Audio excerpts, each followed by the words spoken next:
ඉතින් මට අද හරි විශේෂ දවසක්.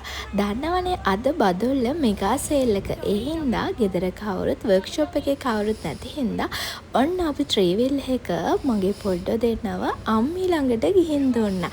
මොකද අද මට විශේෂ ගමනක් තියෙනවා යන්න. ඒ හින්දා පොඩ්ඩෝ දෙන්නව ගිහින් ඇරියා උදේ පාන්දරම. කොච්චර වෙලාව තිබ්බත් සමහර දවස් මට ඉක්මනින් ගෙවන්න වෙනවා. ඉතින් අද මම ගියේ සැලොන් බ්‍රයිට් අක්කේ ළඟට ඔන්න ලස්සනට ඇඳගෙන යන්න ඕනි හින්දා. හොඳ චරමරේ සර්ට ඉතින් බිබිල ටවුන් එකට වෙලා ඉන්න වුණා මම එනකම්. මොකද මට අද චුට්ටක් ලේට් වුණා. බබාලව ගිහින් දාන්න 5:00ට පටන් ගත්තට 6:00 විතර වුණ ගිහිල්ලා ඉතින්. දන්නවද අපි මේ කොහෙද යන්නේ කියලා? ඉතින් අද බිබිල කලාපයේ ආර්ථික විද්‍යාව විෂය කරන දරුවෝ හැමෝටම ඒ කියුව නංගිලා මල්ලිලා හැමෝටම සෙමිනා එකක් තිබුණා. ඉතින් ඒ ෆයිනල් සෙමිනා එකට ආවේ ශ්‍රී ජයවර්ධනපුර විශ්වවිද්‍යාලයේ ආර්ථික විද්‍යා අධ්‍යයන අංශයේ මහාචාර්යවරයෙක් වන ගාමිණී වීරසිංහ සර්. ඉතින් සර් මට සති දෙකකට විතර කලින් කෝල් කරලා මේ අවස්ථාව ලැබලා දුන්නා. ඉතින් මමත් ගියා සර්ලා එක්ක මේ සෙමිනා එකට. ඉතින් ඒකේ හිටියේ මේ ළඟදී ඒ කියන්නේ නොවැම්බර් 10 වෙනිදා එක්සෑම් ලියන්න ඉන්න ආර්ථික විද්‍යාව කරන බිබිල කලාපේ හැමදෙනා. මේගොල්ලෝ සම්බන්ධ වෙන්නේ කොවිඩ්-19 කාලේ අපේ විශ්වවිද්‍යාලයේ ඒ කාලේ අපි පැවැත්වුවා දැනගත් පවත්වනවා අපේ ඩිපාර්ට්මන්ට් එකේ එක ඉවෙන්ට් තියෙනවා. ඒක ඉවෙන්ට් එක තමයි බෙස්ට් ඔන්ටර්ප්‍රනර් කියන එකක් තියෙනවා. හොඳම ව්‍යවසායකයා කියන එක. මෙන්න මේ ව්‍යවසාය හොඳම ව්‍යවසායකයා කියන මේ තරඟාවලිය හරහා තමයි උදේශීය අපිට ගොඩාක්ම හිතවත් වෙන්න කිට්ටු වෙන්නේ. සහ ඒ ජයග්‍රහණය හරහා යාමුළු ලංකාවම සහ දැන් ලෝකයේම ජයග්‍රහණය කරමින් ඉන්න තත්ත්වයේදී ඉතාම අපි ඔයගොල්ලෝ ජීවිතයේ ආදර්ශයක් ලබා ගත හැකි චරිතයක් මම ගොඩක් විශ්වවිද්‍යාලයේ මම ගොඩක්ම ආදරය කරන ගෞරවය කරන මගේ මහාචාර්ය ගාමිණී වීරසිංහ සර් අද වැඩම ඔය විදිහට වාඩි වෙලා ඉස්කෝලේ සුදු ගම් ඇඳලා ඉස්කෝලේ ආව මේ වගේම දුෂ්කර ගමනක් ගියපු කෙනෙක්. මගේ ඉස්කෝලේ උනේ බෙල්ලත් ජාතික පාසල.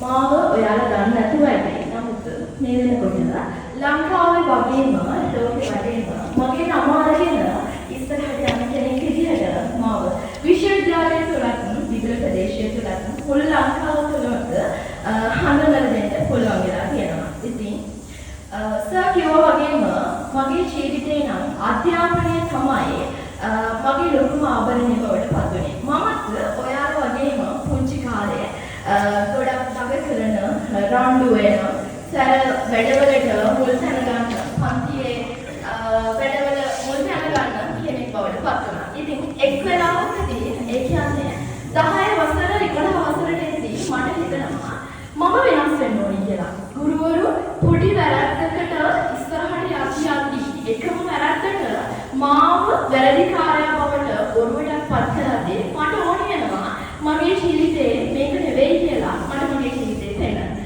ඉතින් මූලික කාර්යය තියෙනවා මම පාසල මාරු කරලා මහාමාත්‍ය විද්‍යාලයට ගිහිල්ලා මගේ ඒ ලෙවල් ගමන ආරම්භ කරනවා. ඒකෙදී මම 10 වසරේදී මම දන්නේ නැහැ විශ්වවිද්‍යාලය කියන්නේ මොකක්ද කියලා. මම දන්නේ ඒ දවස්වල ගුරුවරු අපිට කිව්වේ නැත්තේ ඒකද කියලා. විශ්වවිද්‍යාලය කියන්නේ මේක කියලා. අපේ අක්කා පළවෙනි පාර මැත්ස් වලින් එක්සෑම් කරලා S3ක් ගත්තී. දෙවෙනි පාරට එයාට මැත්ස් වලින් යන්න බෑ කියලා කියද්දී මාස 4ක් තියෙද්දී අම්මා ජෝතිපාල සර් ළඟට ගිහිල්ලා දෙනවා ආර්ට් වලින් එයාව කැම්පස් යවන්න දෙන්න කියලා. ඉතින් මාස 4ක මහන්සියකින් එයා කැම්පස් එකට යනවා 24 වෙනි වරට පස්සේ. එතකොට එයා ආර්ථික විද්‍යාව කියන විෂය තෝරගත්ත නිසා අපේ පවුලේ ඊළඟට මට මගේ නංගිටත් යනවා ආර්ථික විද්‍යාව විෂයක් විදියට ඉගෙන ගන්න ඕනේ කියලා. එතකොටවත් අපි දන්නේ නැහැ අක්කා ඒ ලෙවල් කරලා කැම්පස් එකක් ගැන කියන කාල අපේ පවුලේවත් අපේ ගෙදරවත් කැම්පස් කියන වචනේ පාවිච්චි වෙලා නැහැ. එතකොට මගේ අක්කා රුහුණ විශ්වවිද්‍යාලයේ සමාජ සංඛ්‍යානය පිළිබඳ විශේෂවේදී උපාධිය හදාරද්දී මම ශ්‍රී ජයවර්ධනපුර විශ්වවිද්‍යාලයේ ආර්ථික විද්‍යාව පිළිබඳ විශේෂවේදී උපාධිය හදාරද්දී මගේ නාමය තුසිත සර්ගේ මෙසරේ පැච්චගේ ගෝලයක. ඉතින් එයා ඉස්සරහට ගිහිල්ලා වෙලස් ජාතික පාසලේ මේ යුනිවර්සිටි බැච් එකේ රුහුණු විශ්වවිද්‍යාලයට කරුණාකරන පිටේට යන බලාපොරොත්තු ඉන්නවා. ඉතින් අපේ ගමේ ගත්තොත්, අපේ නගරේ ගත්තොත්, අපේ ඉස්කෝලේ ගත්තොත්, විශේෂයෙන්ම අපේ පවුලේ ගත්තොත් අපි තුන්දෙනාට මේ ලැබිච්ච ජයග්‍රහණය එතකයි කියලා සමරන්න බැරි තරම්. මොකද පවුලේ විදිහට ගමෙත් අති දුෂ්කර ජීවිතයක් ගෙවපු තුන්දෙනෙක් තමයි අපි තුන්දෙනා කියලා කියන්නේ. අපේ අපච්චිලා අම්මලා කියන්නේ අති දුෂ්කර ජීවිතයකින් ලොකුම ඉස්කෝලේට දාලා හොඳට උගන්වන්න ඕනි කියලා බලාපොරොත්තු තියාගන්න කෙනෙක්. ඉතින් ඔයාලගේ අම්මලා තාත්තලාත් ඒ වගේ වෙන්නේ නැති. ඔයාලා ලොකු ඉස්කෝලේට යවලා මේ වෙලාවේ දෙන්නගේ හිතේ සක්මන් කරන්නේ, ඔළුවේ මේ වෙලාවේ සක්මන් කරන්නේ ඔයාලා ඉස්සරහට එක්සෑම් එක පාස් වෙලා කොහොමද ඒ තුනක් අරගෙන කැම්පස් එකට ගියාම කොහොමද ජීවිතේ ඉන්නේ කියලා බලන්න ආසාවෙන් ඉන්න හීන වෙන්න පුළුවන්. ඔයාගේ අම්මා තාත්තගේ හිතේ මේ වෙලාවේ වැඩ කරන්නේ. ඉතින් විශේෂයෙන්ම කියන්න ඕනේ අප්පච්චිව මම එක දවසක්වත් දැකලා නැහැ අඬනවා. එක දවසක් තිබ්බා මම අප්පච්චිට කිව්වා අප්පච්චි ඔයා ආයෙ වැඩ කරන්න ඕනේ නැහැ කියලා. ඉතින් එදා තමයි අප්පච්චි මුලින්ම අඬුණා. අවුරුදු 22ක්ම සල්ලි හොයන්න පටන් ගන්නකොට හේතුව තමයි සර්ලත් එක්ක ඉද්දී මේ ගමේ ජීවත් වෙද්දී අපේ හීන පොඩි. අපි දන්නේ අප්පච්චි අම්මි ගෙනසන කෑම ටික කාලා ක්ලාස් යන්න ඕනේ. ක්ලාස් එකෙන් ගෙදර ගිහින් පාඩම් කරන්න විභාග කරන්න එච්චරයි අපේ හීන තිබ්බේ. අපි දන්නේ එතන ගියාට පොඩි ගවුමක් ඇඳලා පොඩි වාර දෙකක් දාලා යනවා මොනවද ෆැෂන් කියන්නේ, මොනවද මේ ජීවිතය කියන්නේ, ලොකු අරමුණු තිබිලා නැහැ. ඔයාලත් මේ වෙද්දී එහෙම වෙන්න ඇති. නමුත් දැන් ඉස්සරට වඩා ගොඩක් වෙනස් හින්දා ඔයාලගේ ඉන්න ඊට වඩා වැඩි වෙන්න පුළුවන්. ඉතින් මම ජීවත් වුණ පරිසරය ගොඩක් පටුයි. නමුත් ලංකාවේ ඉහළම විශ්වවිද්‍යාලයට ගියාට පස්සේ මම තේරුම් ගන්නවා මේක නෙවෙයි අපි බලාපොරොත්තු වෙන ජීවිතය කියලා. ඉතින් අපේ සරලා සාමාන්‍ය විදිහට ඒ කැම්පස් එක වටේ මෙහෙ යද්දී මටත් ආසාවක් ආවා පළවෙනි වතාවට කැම්පස් එකට යද්දී මමත් කවදා හරි ලෙක්චර් කෙනෙක් වෙන්න ඕනේ කියලා. නමුත් කාලය ඇවෑමෙන් අපිට ආවා කොවිඩ්.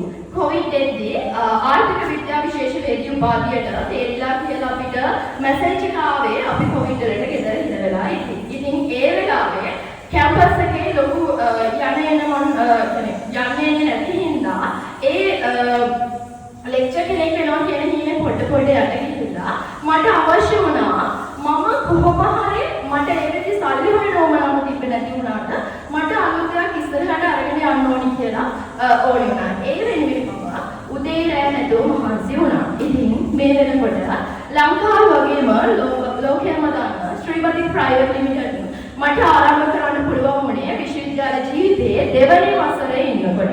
මට මතකයි එක දවසක් මම ලෙක්චර් එකක ඔන්ලයින් එකේ තිබ්බේ ලෙක්චර් එකේ ඉන්න දවස්වල මම අර බතික් කරන්න ගන්නකොට ඉටිවලට ඉටි මුට්ටියක් කට් කරනවා පරායන මුට්ටියක. ඉතින් අපේ සර් කෙනෙක් මම ලෙක්චර් එකේ ඉද්දි මට කැම් එක බෑක් කැම් එක ඔන් වෙලා සර්ට පේනවා ඉටි මුට්ටිය.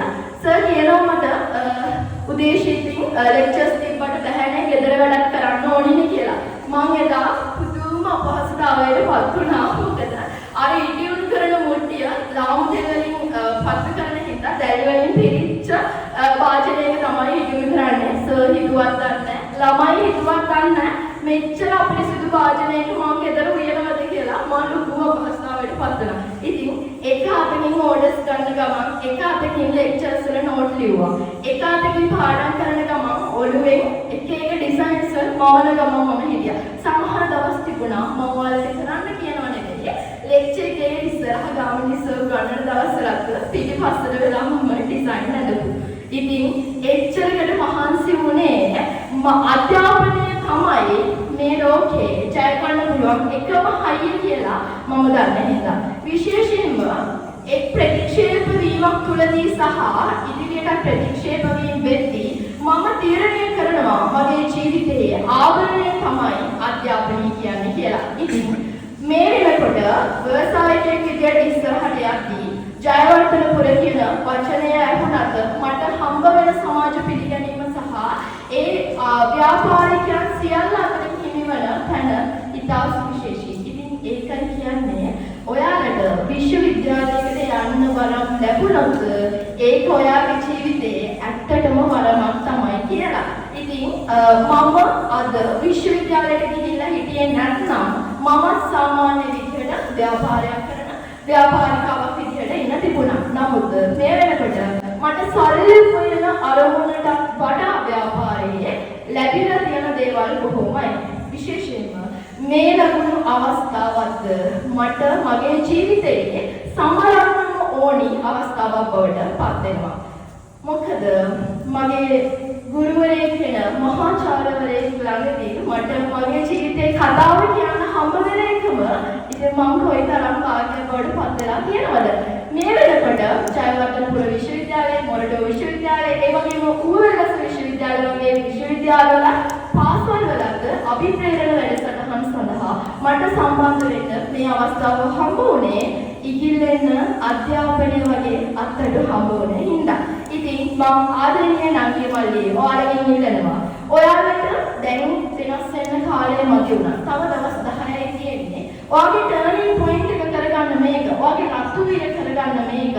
ඉතින් දෙවෙනි අවස්ථාවක් තියෙනවා. තුන්වෙනි අවස්ථාවක් තියෙනවා. ඒ කිසිදු අවස්ථාවක් මගේ හරව ගන්න එපා. ඔයාගේ ජීවිත කතාව ඒ එක අවස්ථාවක හරි ලියලා තියෙන්න පුළුවන්. ඉතින් ඔයාලට දිනන්න පුළුවන්. විශ්වවිද්‍යාලය කියන්නේ ගෑනු ළමයින්ට සහ විශේෂයෙන්ම ගෑනු ළමයින්ට ආවරණයක්. ඉතින් ඒ ආවරණය පළඳින්න ඔයා ඔය ඉන්න තත්ත්වයට වඩා උසස්ම තැනකට යන්න හම්බ වෙනවා විශ්වාසයි. ඉතින් දුෂ්කර කාර්තු ගෙවන්න පුළුවන්. අම්මලා අප්පච්චිලා එක්ක බඩගින්න ඉඳපු දවස් තියෙන්න පුළුවන්.